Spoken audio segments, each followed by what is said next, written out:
Assalamu alaikum my dear students. Let's move to the very first class called as euglenoids.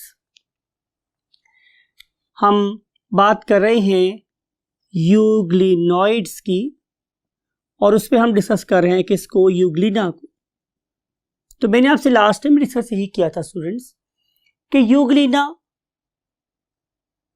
वो वाला Euglena particularly कि जो sunlight के अंदर ग्रो करता है, ये बाय बर्थ ऑटोट्रॉफ होता है. मैं उस यूग्लिना की बात कर रहा हूं कि जो सनलाइट में ग्रो कर रहा है वो ऑटोट्रॉफ होता है.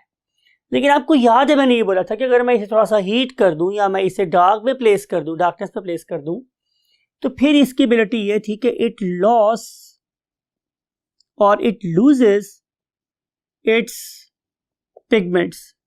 ये अपने पिगमेंट को खत्म कर देता है या लॉस कर देता है. अब इसकी ये एबिलिटी कि वो फोटोसिंथेसिस कर सके खत्म हो गई.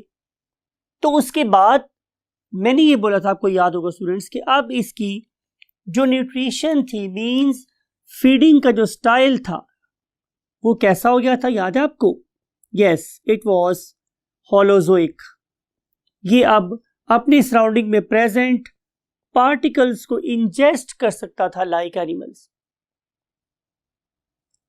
जंग इस बात की थी कि ये वाला यूग्लिना प्लांट है या एनिमल, राइट. तो हमने ये देखा स्टूडेंट्स कि इन्हीं यूग्लिना में से बहुत से ऐसे यूग्लिना भी हैं जो डार्कनेस में ग्रो करते हैं. और अगर वो डार्कनेस में ग्रो कर रहे हैं तो फिर वो हमेशा कलरलेस होते हैं. और अगर ये हमेशा कलरलेस हैं तो क्या मतलब हुआ कि ये अपनी फूड खुद नहीं बना सकते होंगे. तो ये बाय बर्थ ही हेट्रोट्रॉफ्स हो गए. बात हो रही थी कि हम यूग्लिना के ग्रुप को कहां प्लेस करें. तो फाइट थी between plant, there was a fight between botanist and zoologist. Botanists were considering it as a plant and zoologists were considering it a plant like animal. और इसीलिए जो zoologists थे वो इसे फाइटोमास्टिगोफोरा में प्लेस कर रहे थे कि भाई ये है तो एनिमल लेकिन प्लांट जैसा एनिमल है. तो फाइटो मीन्स प्लांट, फाइटोमास्टिगोफोरा, इसमें इसको प्लेस कर रहे थे. इस कॉन्फ्लिक्ट का एंड कब हुआ कि जब हम लोगों ने एक लेटेस्ट टेक्नोलॉजी को यूज किया. वो लेटेस्ट टेक्नोलॉजी क्या थी स्टूडेंट्स? डीएनए एनालिसिस और डीएनए सीक्वेंसिंग. जब मैंने डीएनए सीक्वेंसिंग टेक्निक यूज की तो मुझे पता चला कि ये वाला ऑर्गेनिज्म प्लांट्स के बहुत दूर है और एनिमल्स के पास है. प्लांट्स से दूर है, एनिमल्स के पास है. लाइन में देखूं तो कहीं यहां एग्जिस्ट कर रहा है. प्लांट से ये बहुत दूर है, एनिमल्स के पास है.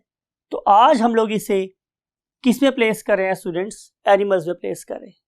लेकिन बहरहाल इनके वो वाला ग्रुप, वो वाला ब्रांच कि जो फोटोसिंथेसिस कर सकता है, उसको बहरहाल हम इसमें प्लेस भी कर सकते हैं. Now we want to move to the next class that is called as dinoflagellates. उसको हम नेक्स्ट कॉलम में पढ़ते हैं. डाइनो और dinoflagellates, whatever you want to pronounce, I love to say डाइनोफ्लैजिलेट.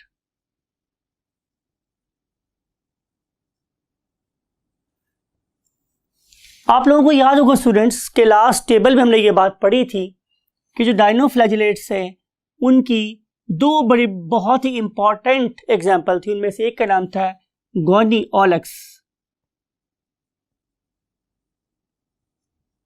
And other one was Ceratium और Ceratium, whatever you want to like. बस most important थी कि आपको स्पेल याद होने चाहिए. अब ये जो दोनों जो मेरे पास ऑर्गेनिजम्स हैं, इनमें कॉमन क्या है स्टूडेंट्स के दोनों ही यूनिसेलुलर हैं. Both are unicellular. और अगली बात ये कि दोनों ही शेल्ड ऑर्गेनिजम्स, इनके बाहर शेल प्रेजेंट है. और अगर आप इसको ड्रॉ करके देखें तो आपको नजर आएगा कि इसके अंदर इस तरह के 3 पार्ट्स हैं शेल के, समथिंग लाइक इट. ये पार्ट 1 है फॉर एग्जांपल, ये उसका पार्ट 2 है और ये उसका पार्ट 3 है। ये कुछ प्लेट्स हैं जो आपस में अंदर से लॉक हैं। जैसे आप मोबाइल को देखते हैं, जिन मोबाइल में पेच नहीं लगे होते, क्लिप्स लगे होते हैं अंदर वाली साइड से बंद होने वाले, तो इस तरीके से आप उन्हें बोल सकते हैं कि अंदर वाली साइड से बंद है, तो हम इन्हें बोलेंगे कि these particular cells are interlocked, आपस में जुड़े हुए फ्रॉम द इनसाइड। और इसके ऊपर 2 फ्लैजेला ग्रो करते हैं। एक वो फ्लैजेला है जो इसकी बेस पे अटैच है, इसे हम नाम देते हैं students what, longitudinal flagella, longitudinal flagellum. और एक जो दूसरा फ्लैजेलम है वो इसके इस पॉइंट से ओरिजिनेट कर रहा है, इस पॉइंट से, समथिंग लाइक इट, तो हम लोग इसे नाम देते हैं ट्रांसवर्स फ्लैजेला, ट्रांसवर्स फ्लैजेलम। वह तो इसे फ्लैजेलम ही लिखना चाहिए, so try to modify it as well because it is singular, तो फ्लैजेलम, राइट। इनमें एक यूनिक प्रॉपर्टी है कि साल के किसी टाइम पे दे अंडरगो पॉपुलेशन एक्सप्लोजन। अब इससे मुराद क्या है कि साल के किसी हिस्से में इनकी तादाद लाखों, करोड़ों, अरबों, खरबों में चली जाती, राइट। और जब इनकी तादाद इतनी ज्यादा होती है तो ये समंदर के पानी को भी अपने रंग जैसा ब्राउन कर देते। ऐसे लगता है कि जैसे ये एक ही कोई बहुत बड़ा देव हैकल ऑर्गेनिज्म दुनिया समंदर में खड़ा है, समंदर में प्रेजेंट है, खड़ा नहीं प्रेजेंट है। तो इनके मिलने से जो इंप्रेशन जाता है उसे हम बोलते हैं what, red tide. Red tide, लगता है कि पूरी की पूरी जो लहर है, जो अगली बात बड़ी इंपॉर्टेंट है स्टूडेंट्स, ये बायोलुमिनस होते। बायोलुमिनस का मतलब यह है कि ये दिन के टाइम पे रोशनी एब्जॉर्ब कर सकते हैं और रात के टाइम पे ये सरफेस के ऊपर हमें चमकते हुए नजर आते हैं। और इसकी रीजन है इसके अंदर presence of content of phosphorus. हमारी 3rd क्लास है हमारे पास, डाई एटम्स और डायटॉम्स भी बोलते हैं इसे। अब मैं इसे डायटम्स किस लिए बोल रहा हूं, समझाने के लिए कि डाई का मतलब होता है स्टूडेंट्स 2, और यहां पे हमारे एटम से मुराद है शेल्स। तो ये ऐसे एल्गे हैं स्टूडेंट्स कि जिनका कलर गोल्डन ब्राउन होता है। I am talking about their pigments. और अगर आप लोग इनकी अपीयरेंस की बात करें तो ये glassy in appearance, glassy. Common sense, ये ग्लासी क्यों है, बिकॉज के इनके अंदर सिलिका डिपॉजिट होता है, और जहां की भी आपको पता है सिलिका डिपॉजिट होगा वहां पे अपीयरेंस कैसी हो जाएगी, ग्लासी। सबसे खूबसूरत बात इनके बारे में स्टूडेंट्स क्या है कि जब नेचर इसमें सिलिका को डिपॉजिट करवा रही होती है तो इनके अंदर एक खूबसूरत सिमेट्री पाई जाती है, यानी कि वो एक इंट्रिकेटेड पैटर्न बनाएंगे, बहुत खूबसूरत सिमेट्रिकल पैटर्न। और अगर आप इस पैटर्न को टॉप से देखें तो भी आपको सिमेट्री नजर आएगी, और अगर आप इसे लेटरल व्यू से देखें तो भी आपको सिमेट्री नजर आएगी। मीन टू से it is something like a pair of battery plate. आपको याद है, आपने यूज की हुई बैटरी प्लेट डेफिनेटली, तो एक छोटी बैटरी प्लेट होती है स्टूडेंट्स, ये वाली, और इसके ऊपर एक और बैटरी प्लेट जिसका साइज इससे बड़ा होता है, that acts as a lid, जो लिड के तौर पे काम करती है, वो इसके ऊपर कवर कर लेती है, समथिंग लाइक इट, राइट। तो ये एक पेयर बन गया बैटरी प्लेट का, छोटी और बड़ी। बिल्कुल ऐसा ही पेयर शेल्स का नजर आता है हमें डायटॉम्स के अंदर। एक शेल बड़े साइज का होता है और एक शेल छोटे साइज का होता है। चाहे आप इस पर्टिकुलर ऑर्गेनिज्म को साइड वाले व्यू से देखें, या अगर मैं इस बैटरी प्लेट के सेंस में बात करूं तो या फिर आप लोग इसे बिल्कुल टॉप से देख रहे हूं, वॉट एवर आपको बहुत खूबसूरत पैटर्न बनता हुआ नजर आता है इन ऑर्गेनिजम्स के अंदर। और चूंकि ये गिलासी है तो ज़ाहिर है ट्रांसपेरेंट भी होंगे। अगली बात, अगर मैं बात करूं स्टूडेंट्स इनके रोल की, तो रोल इनका बहुत ही सुपर्ब, यानी कि they play a very very important role in photosynthesis, right.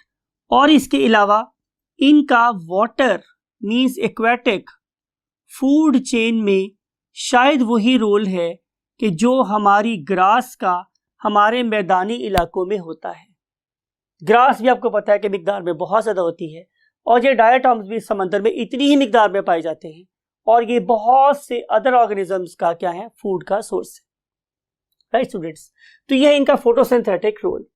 अगर मैं इनकी नंबर ऑफ स्पीशीज की बात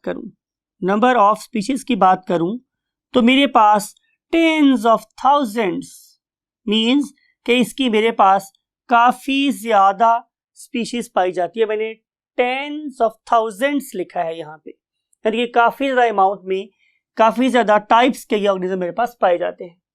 फिर अगर मैं बात करूँ सारे स्टूडेंट्स हैबिटेट की, तो हैबिटेट इसके दो हैं, यानी कि ये फ्रेश भी हो सकते हैं और मेरीन भी हो सकते हैं।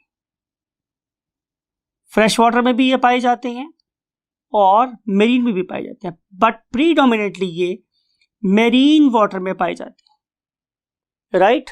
अगर आप इनको देखना चाहते हैं तो आप किसी ऐसे इलाके में जाएं जिसे हम इंटरटाइडल जोन बोलते हैं, मीन कि जहाँ पे समंदर और खुश्की आपस में मिल रही है, तो वहाँ पे आपको पत्थर नजर आएंगे। उनमें से आप किसी ऐसे पत्थर का इंतखाब करें जो कि ब्राउन इन कलर है, आप उसे लैब में लेकर आएँ। लैब में लाने के बाद आप लोग उसको ब्रश से साफ करें, और ब्रश से साफ करके आपने पत्थर को फेंक देना है। जो वाटर सस्पेंशन बन गया हमारे पास, आपने उसको यूज करना है। फिर डिफरेंट प्रोसेसेस इस्तेमाल होते हैं। भाई उन प्रोसेसेस के बाद मैं उस पर्टिकुलर ब्राउन वाटर को अगर ऑब्जर्व करूंगा तो उसमें मुझे ये वाले ऑर्गेनिज्म नजर आएंगे, जिन्हें कि आप इस एनिमेशन में बहुत खूबसूरत तरीके से हिलता हुआ चलता हुआ देख सकते हैं। जहां तक बात है स्टूडेंट्स इनकी लोकोमोशन की, तो इनके पास कोई ऑर्गन ऑफ लोकोमोशन नहीं है, but still they can rotate and they can flex. ये अपनी बॉडी को थोड़ा बहुत बेंड भी कर सकते हैं, और इस फ्लेक्सिव मूवमेंट के साथ ये one place to other place move कर सकते हैं, राइट स्टूडेंट्स। अगर लास्ट हम बात करें स्टूडेंट की रिप्रोडक्शन की, तो रिप्रोडक्शन में ये दो किस्म की रिप्रोडक्शन शो करते हैं। One of them is called as asexual reproduction, और उसमें आमतौर पे ऐसे होता है कि बड़े शेल के अंदर एक छोटा शेल और छोटे शेल के अंदर एक और छोटा शेल बनना शुरू हो जाता है। लिहाजा छोटा सेल आहिस्ता आहिस्ता आहिस्ता आहिस्ता अपना साइज लूज करना शुरू कर देता है, राइट स्टूडेंट्स। अब ये छोटा वाला शेल का जो पार्ट है वो इवेंचुअली क्या करेगा, वो इवेंचुअली मेरे पास बन जाएगा एक गैमीट। अब जब इस तरह के दो डिफरेंट गैमीट आपस में मिलेंगे तो वो बनाएंगे एक जाइगोट। अब ये जो जाइगोट है ये एक नए स्पोर में कन्वर्ट होगा। I am talking about it's sexual reproduction, right. तो सेक्सुअल रिप्रोडक्शन में बनता है ऑक्सोस्पोर, और ये जो ऑक्सोस्पोर है इसके बाहर किसी किस्म का कोई कवर नहीं होता, इसीलिए हम इस ऑक्सोस्पोर वाली स्टेज को ऑर्गेनिज्म की नेकेड स्टेज का नाम भी देते हैं। At that time it is more susceptible to its, you can say, predator. These are the few informations regarding what these three classes, और that's it for today. इसकी बाकी 3 क्लासेस के साथ हम आपसे कल मुलाकात करेंगे। Till that time, take very good care of yourself and your great parents. Be a very good human.